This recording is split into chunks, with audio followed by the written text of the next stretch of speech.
So now that you've seen the other vector video, this one is going to talk about that general idea again and how do we represent vectors when we start talking about the math behind them. So remember that a vector is anything that has magnitude and direction. And the key idea on this is it has to have direction. So anything that would be the magnitude is the amount, the direction is which way it goes, and the scalars only have magnitude. So if we talk about force, weight, velocity, acceleration, all of those have a direction. If we talk about maybe money or mass or distance or time, those are just scalar values. We represent a vector with an arrow. So the length of the arrow tells us the magnitude of the vector, and the direction that the arrow is pointing tells us what the direction of the vector is. Whenever we want to talk about that direction, there are a couple different ways that we can notate the direction. We can either say positive x, positive y, negative y. We can do the degree system, which is what we'll use most of the time in here, 0, 90, 180, 270, anything in between all of those. We could talk about north, south, east, and west. All of those give us different directions.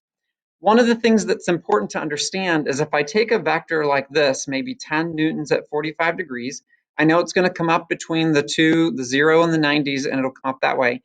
To begin with, it doesn't matter how long I draw it, as long as the following vector is proportional. So if I make this 10 and my next vector is only 5, then the next vector should only be half of that distance.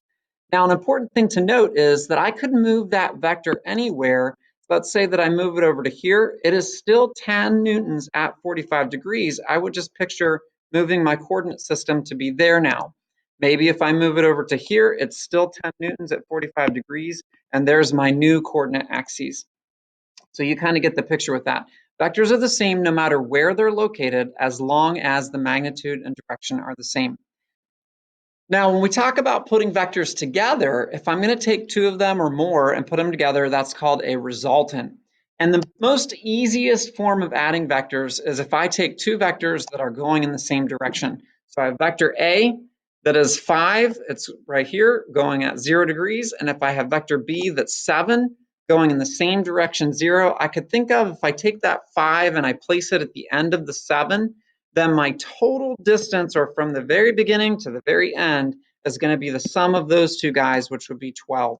And that's going to be the addition of the vectors. So super easy if they're in the same direction. If they're not in the same direction, they're going in opposite directions. Maybe we have the 5 go still to the right or to 0 degrees or to east, and we have the 7 going west or at 180 degrees. Then you can kind of think of it as if I move the 5 to the end of the 7, then my difference between the two of those is going to be the 2 value, or 2 at 180 degrees.